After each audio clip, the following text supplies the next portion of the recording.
Hello Dhani's kitchen ജേണിയിലേക്ക് എല്ലാ കൂട്ടുകാർക്കും സ്വാഗതം. നമ്മളിന്ന് വളരെ ടേസ്റ്റി ആയിട്ട് വളരെ എളുപ്പത്തിൽ കുട്ടികൾക്കൊക്കെ ഇഷ്ടപ്പെടുന്ന രീതിയിലൊരു പഴംപൊരി ഉണ്ടാക്കുകയാണ് കേട്ടോ. ഇത് സാധാരണ പഴംപൊരിയല്ല, KFC പോലെ ഇരിക്കും.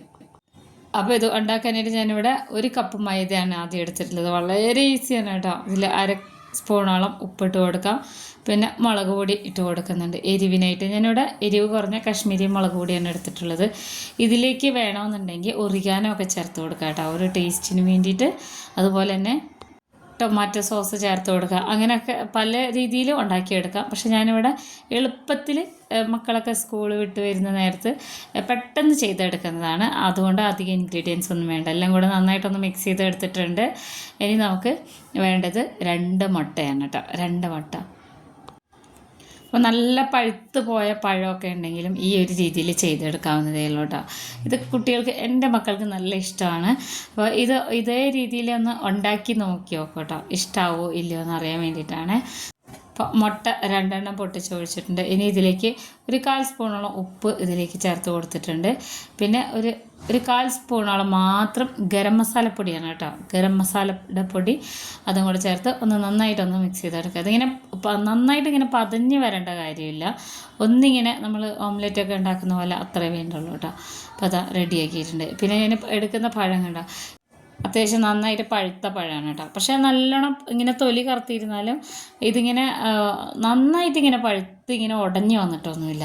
അപ്പോൾ ഇനി ഇത് കട്ട് ചെയ്യുന്നത് ഈ ഒരു രീതിയിലാണ്. നമ്മളിങ്ങനെ ചെരിച്ച് കട്ട് ചെയ്ത് കൊടുക്കുകയാണ് ചെയ്യുന്നത്.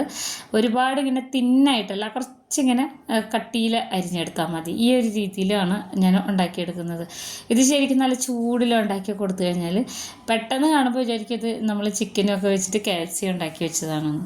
അപ്പോൾ ഈ ഒരു രീതിയിൽ 2 പഴവും കൂടെ ഇതുപോലെ തന്നെ ഉണ്ടാക്കിയെടുക്കാവുന്നതേ ഉള്ളൂ കേട്ടോ. അരിഞ്ഞെടുക്കുന്നത് ഇങ്ങനെ ഒരു ഷേപ്പിലെടുക്കുന്നത് വേറെ ഒന്നും കൊണ്ടുമല്ല, അധികം എണ്ണ വേണ്ട. പിന്നെ നമുക്ക് ഒരു വെറൈറ്റിയാണ്, കാണുമ്പോൾ നമുക്കൊരു വെറൈറ്റിയാണ്. ഒത്തിരി ഇൻഗ്രീഡിയൻസ് ഒന്നുമില്ലാതെ വളരെ എളുപ്പത്തിൽ ഇതുപോലെ പഴമൊക്കെ ഉണ്ടെങ്കിൽ ചെയ്തെടുക്കാം. അപ്പോൾ ചിലവർക്ക് ഇത് ഇഷ്ടമാവും കേട്ടോ, നല്ല ഇഷ്ടമാവും. ചായക്കടിയായിട്ട് ഞാൻ മിക്കവാറും പഴം വീട്ടിലുണ്ടെങ്കിൽ ഇതാണ് എളുപ്പത്തിൽ ഉണ്ടാക്കിയെടുക്കുക. കുട്ടികൾ സ്കൂളൊക്കെ വിട്ട് വരുമ്പോഴേക്കും ഇത് ആ ഒരു സമയത്ത് പെട്ടെന്ന് ഉണ്ടാക്കി കൊടുത്തു കഴിഞ്ഞാൽ അത്യാവശ്യം കഴിക്കാറുണ്ടത്. അപ്പോൾ നന്നായിട്ട് അരിഞ്ഞെടുത്തിട്ടുണ്ട്. ഇനി ഞാനിവിടെ ആദ്യം ഇത് മുട്ടയിൽ മുക്കുകയാണ് ചെയ്യുന്നത് കേട്ടോ. നമ്മളെപ്പോഴും പഴം വെച്ചിട്ട് പോളയൊക്കെ ഉണ്ടാക്കും, പഴംപൊരി ഉണ്ടാക്കും, ഇങ്ങനെ എല്ലാ രീതിയിലും നമ്മൾ ഉണ്ടാക്കാറുണ്ട്. പക്ഷേ ഈ ഒരു രീതിയിലും കൂടി ഒന്ന് ഉണ്ടാക്കി നോക്കണം. അപ്പോൾ ഇത് ആദ്യം ഒന്ന് ഈ ഒരു രീതിയിൽ ഇതിനെങ്ങനെ പൊതിഞ്ഞെടുക്കണം. മുട്ടയിൽ മുക്കിയതിന് ശേഷം വീണ്ടും എന്നിട്ട് മുട്ടയിൽ തന്നെ മുക്കുകയാണ് ചെയ്യുന്നത് കേട്ടോ. കണ്ടോ, അപ്പോഴാണ് നന്നായിട്ട് ഇങ്ങനെ കോട്ടായിട്ടിരിക്കുള്ളൂ. നല്ലോണം കോട്ട് ചെയ്തിരിക്കണേ കണ്ടോ, ഇതുപോലെയാണ് ഇരിക്കുക. അപ്പോൾ ബാക്കിയുള്ളതും കൂടെ ഈ ഒരു രീതിയിൽ തന്നെ ഉണ്ടാക്കിയെടുക്കണം. ഞാനിതൊരു 2-3 എണ്ണമൊക്കെ ഇങ്ങനെ തന്നെ ഈ മൈദയിൽ കോട്ട് ചെയ്തതിന് ശേഷം ഒരുമിച്ചിടുകയാണ് ചെയ്യുന്നത് കേട്ടോ. ഒരു സൈഡിലേക്ക് ഇങ്ങനെ നീക്കി വെച്ചാൽ മതി. അപ്പോൾ ഇതേ രീതിയിൽ തന്നെ നമ്മൾക്ക് ബാക്കിയുള്ളത് മുഴുവനായിട്ടും ഉണ്ടാക്കിയെടുക്കാവേ. ഇത് കാണുമ്പോൾ തന്നെ നമുക്കൊരു പ്രത്യേകതയാണ് കേട്ടോ. ആരും പറയില്ല ഇത് ചിക്കൻ ഇത് KFC അല്ല എന്നുള്ളത്. അങ്ങനെയാണ്, നല്ലൊരു ഒറിജിനാലിറ്റിയാണ് ഇത് കാണുമ്പോൾ തോന്നുക. ഇതിങ്ങനെ നന്നായിട്ട് 2 തവണ കോട്ട് ചെയ്തിട്ടൊന്നിങ്ങനെ കുടഞ്ഞു കഴിഞ്ഞാൽ ശരിക്കും KFCയുടെ പുറം ഭാഗം പോലെ ഇരിക്കും കേട്ടോ. അതാ നന്നായിട്ട് ഇതിനെ കോട്ട് ചെയ്ത് വരണം, അപ്പോഴാണ് ടേസ്റ്റ് ഉണ്ടാവുള്ളൂ. ഓൾറെഡി ഞാനിവിടെ എണ്ണ ചൂടാവാൻ വെച്ചിട്ടുണ്ട് കണ്ടോ. എന്നിട്ട് ഇതിൽ ഓരോന്നോരോന്നായിട്ട് ഇട്ട് കൊടുക്കാം. ഇതിനിങ്ങനെ ഫ്രൈ ആയി വരില്ലേ, ആ സമയത്താണ് ഇതിൻ്റെ ആ ഷേപ്പ് അറിയാൻ പറ്റുക. അതാ ഇങ്ങനെ പൊങ്ങി വരുന്നുണ്ട് എണ്ണയിൽ നിന്ന്. അപ്പോൾ ഇത് ശരിക്കും നമ്മൾ ഈ റെസ്റ്റോറൻറ്റിലൊക്കെ പോയി കഴിക്കുന്ന KFC ചിക്കൻ പോലെ തന്നെയാണ് ഇരിക്കുന്നത് കേട്ടോ. അപ്പോൾ ഇത് ഒരു സൈഡൊക്കെ ഇങ്ങനെ ആയി വരുമ്പോൾ തീ ഒന്ന് കുറച്ച് വെച്ച് കൊടുത്തിട്ട് നമുക്കിതിനെ മറിച്ചിട്ട് കൊടുക്കാം കേട്ടോ. ഇങ്ങനെയാണ് ഉണ്ടാക്കിയെടുക്കാറ്.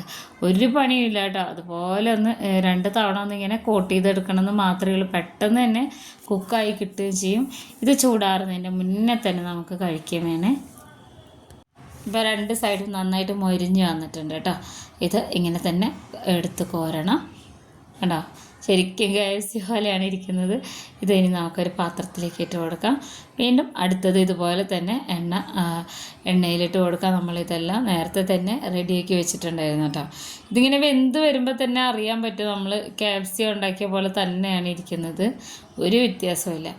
അപ്പോൾ ഇനി അടുത്തതും കൂടെ ഒരു സൈഡൊക്കെ മൊരിഞ്ഞ് വന്നിട്ടുണ്ട്. നമുക്കിത് താഴെ ഒന്ന് ഇതുപോലെ തിരിച്ച് മറിച്ചൊക്കെ ഒന്ന് ഇട്ട് കൊടുക്കാം. മേൽഭാഗം താഴെ ഭാഗമൊക്കെ ഒന്ന് വെന്ത് വരണം കേട്ടോ. അപ്പോൾ സൈഡൊക്കെ വെന്ത് വന്നിട്ടുണ്ട്. നന്നായിട്ട് വെന്ത് വന്ന ഈ ഒരു സമയത്ത് ഇതിനെ നമുക്ക് കോരി മാറ്റാം.